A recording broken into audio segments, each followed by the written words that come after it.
Olá, pessoal. Eu sou a professora Isa Novas e estou aqui hoje para falar de um livro delicioso, O Jardim Secreto.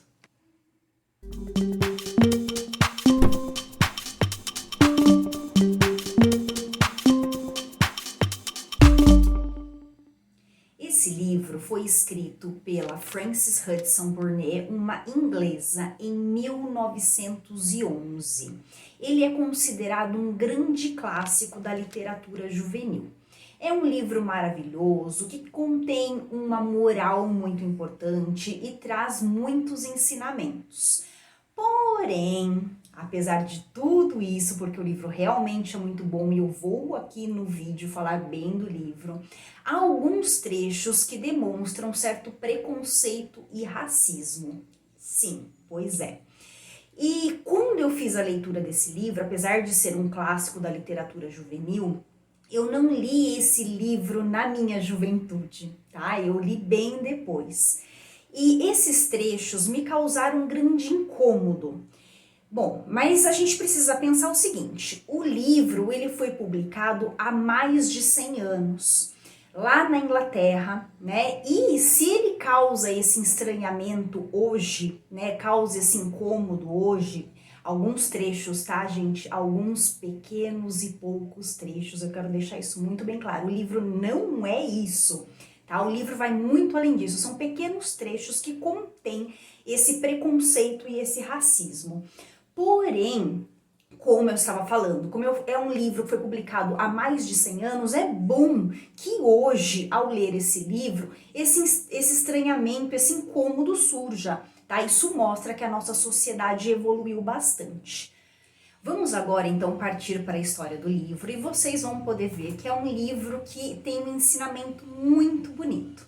Bem, a história começa com a Mary Lennox, que é uma menina birrenta, mimada, chata e mandona. Pronto, falei. Essa menina, ela vivia na Índia, os pais eram muito ausentes e ela era criada só pelos empregados, tá? Muito rica, ok? De uma família muito rica. Bem, esses empregados, eles eram obrigados a fazer todas as vontades dessa menina e por isso que ela se tornou essa menina tão birrenta e tão mandona, tá? Ela não sabia ouvir um não. E ela então acabou sendo criada e adquirindo essa personalidade tão forte. E as pessoas, né, os empregados que estavam ali sempre com ela, não acabavam se afeiçoando a ela, ela não despertava nenhum tipo de empatia nas pessoas, tá? E lá na Índia, o que aconteceu? Teve um surto de cólera e as pessoas começaram a morrer. Então, a aia dela, né, que era aquela empregada que cuidava diretamente da Mary, ela foi a primeira que morreu, tá? Em seguida, os pais da Mary morreram, vários outros empregados morreram. Durante todo esse processo maluco da cólera, a Mary, para vocês verem a personalidade dela, ela não estava pensando na saúde das pessoas, ela estava preocupada com ela estava preocupada assim, mas peraí, ninguém vem cuidar de mim, as pessoas estão me esquecendo aqui, ela ficava brava, porque as pessoas estavam esquecendo dela. Só que ela estava saudável, né? E as pessoas morrendo.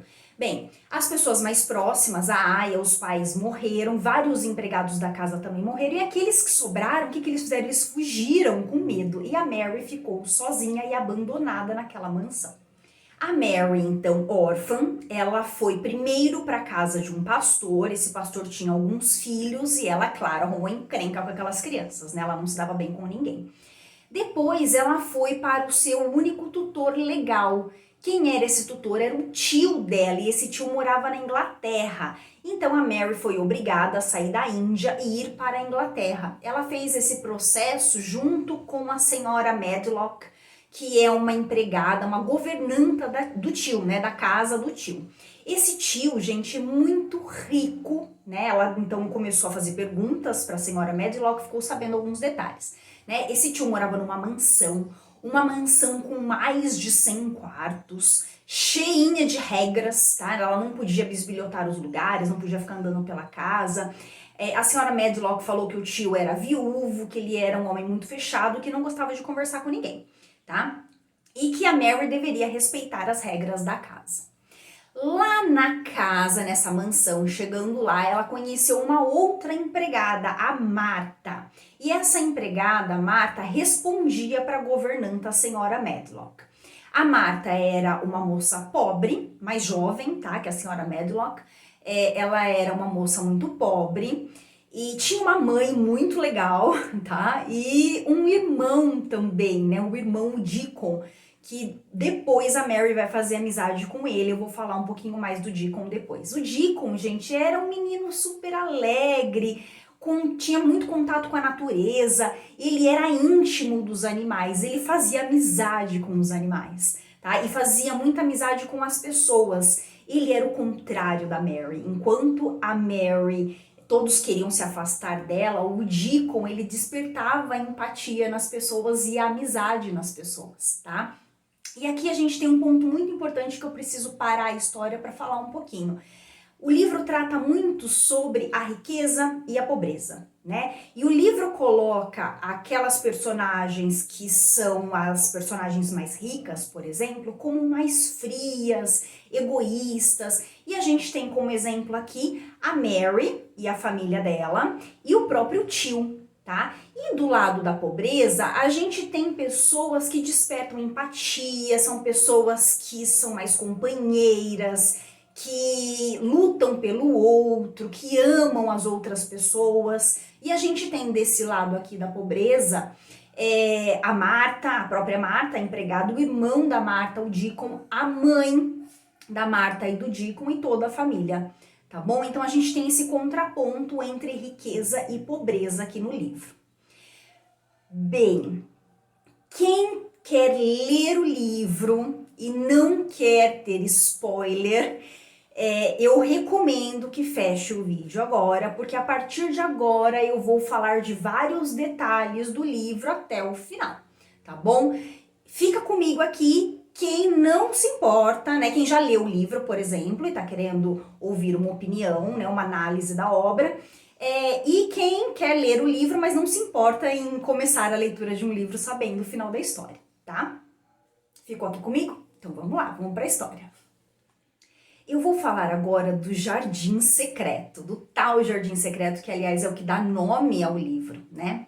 Bem, a Mary, ela ficou sabendo da existência de um jardim na propriedade do tio e era um jardim que ninguém podia visitar, por isso do nome do Jardim Secreto.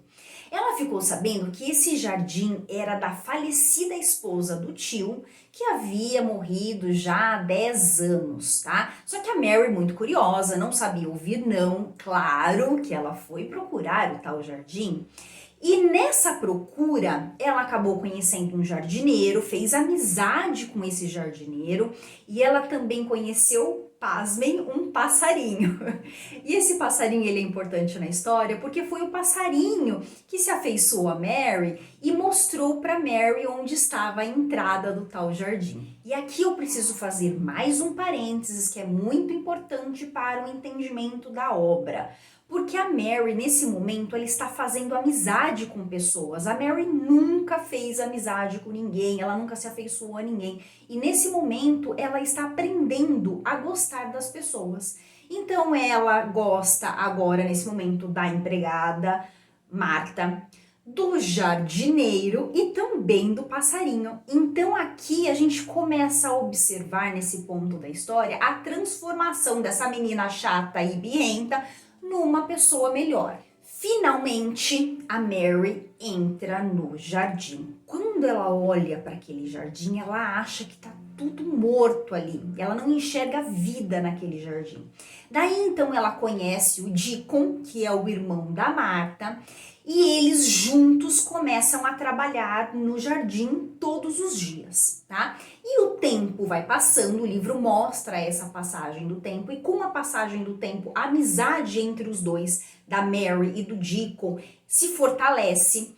Ele acaba se tornando um exemplo positivo, um exemplo de bondade para Mary. Aliás, ele foi um personagem criado para isso mesmo, tá? E o jardim também ganhou vida. Então a gente enxerga esse processo, né, do jardim ganhando vida de novo. A Mary, às vezes, durante a madrugada, ela escuta um chorinho. As pessoas tentam enganá-la, falando que é o barulho do vento, mas ela fala, não, é alguém chorando. E ela, toda curiosa, vai andar, né, pela mansão para descobrir de onde vinha aquele choro.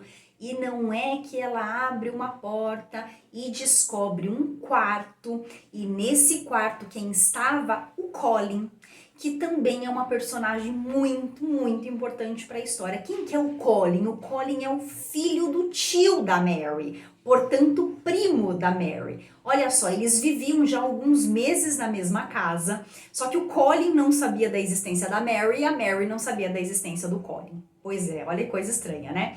Mas isso é justificado durante a leitura porque a gente vê que o Colin, na verdade, ele nasceu e logo após o nascimento dele a mãe morreu. E ele nasceu bem mirradinho, foi considerado doente, então ele foi criado do mesmo jeito que a Mary foi criada lá na Índia, né? Então o Colin também foi criado pelos empregados, que não falavam não para o Colin, e o Colin se tornou esse menino birrento e chato, intransigente e irritante. Pronto, falei de novo. E o Colin, então, era esse menino. E ele, então, nesse momento da história, é o espelho do que a Mary era no início da história, porque a Mary agora, nesse momento, ela já era uma moça melhor, né? Ela já tinha se transformado, mas o Colin era esse espelho da Mary no início da história. A Mary, então, ela foi responsável por levar luz e alegria para o Colin e eles se tornaram grandes amigos. O Colin acabou revelando para Mary que o médico que cuidava dele era o próprio tio. E no caso, esse tio era o único herdeiro caso o Colin viesse a morrer. Mas é claro, gente, que esse tio ele não era um cara do mal, não, tá bom? Era só um fantasminha ali na cabeça do Colin porque ele acreditava que iria morrer. Bem, a Mary, o Deacon e o Colin então ficaram grandes amigos, esses três, e fizeram planos para visitar o jardim. Era um segredo, nenhum empregado da casa poderia saber que eles estavam visitando esse jardim. E o Deacon, né, o plano deles era o seguinte, o Deacon iria empurrar a cadeira de rodas, eles iriam falar que iam passear ali pelo jardim, né, o jardim, não o secreto, murado, né, o jardim de fora, e eles entrariam então no jardim secreto no momento que ninguém estivesse olhando. E eles começaram a fazer isso e foram visitar o jardim secreto a partir de então todos os dias, tá? Os três juntos. Bem, lá no jardim, gente, o milagre começa a acontecer, porque o Colin lá, ele reaprendeu a andar. Ele usava a cadeira de rodas, tá? Ele teve lá uma breve discussão com o jardineiro, porque o jardineiro acabou flagrando eles lá dentro, né? Então foi a única pessoa, além deles, que ficou sabendo que eles estavam frequentando o jardim secreto. E por conta dessa breve discussão, o Colin então levantou, né, para provar para o jardineiro que ele não era doente, e ele andou. Então o Colin, ele começou, né, a andar novamente ali no jardim. Então é aquele jardim fazendo a mágica, e o Colin sempre fala dessa mágica. Mais um parênteses, gente. Lá no início do livro, nós enxergamos muito a transformação da Mary. Nesse ponto, nós enxergamos a transformação do Colin, tá? O Colin, ele vai se transformando por vários motivos. Pela presença da prima, da Mary, do amigo, do Deacon, do laço de amizade, de confiança entre eles. Ele vai se transformando junto com o jardim. Ele retoma a alegria de viver ao mesmo tempo que o jardim ganha vida novamente. Tá? E ele fala muito da mágica, e isso eu quero comentar, né, com vocês, porque é muito importante. O que é essa mágica, segundo as palavras do Colin? Porque lá no livro ele fala assim, a mágica me fez andar, a mágica que faz as plantas crescerem, é a mágica que vai fazer o meu pai gostar de mim, né? Porque o pai era ausente, como eu falei pra vocês. Gente, depende da crença de cada um, tá? Dependendo da sua religião ou da sua crença, o que é a mágica para você? Pode ser Deus, pode ser alguma divindade, pode ser a força da natureza, pode ser a vibração do universo, não sei, tá? Mas é essa crença, essa fé, né, que acaba fazendo o Colin andar e essa transformação acontecer. Lá no início do livro também eu comentei sobre essa questão dos ricos e pobres. Uma outra questão que aparece bastante aqui no livro é sobre o campo e a cidade. Tá? Por quê? Porque o campo se torna sinônimo de saúde e de bondade. Quanto mais essas personagens se aproximam da natureza, mais bondosas elas se tornam. E para finalizar, vamos então falar do pai do Colin, que estava tão ausente, né? Ele retorna e vai até o Jardim Secreto. Quando ele chega lá no Jardim Secreto, ele encontra o Colin, mas não encontra simplesmente o Colin. Ele dá uma trombada no Colin, porque o Colin estava correndo. Então você imagina a surpresa desse pai que tinha saído de casa acreditando que o filho não andava, né? Ficava só na cama. E quando ele volta, ele vê o filho correndo, as bochechas do Colin até vermelhas de tanto correr, né? Mostrando que aquele menino tinha voltado a ter uma saúde de um menino comum.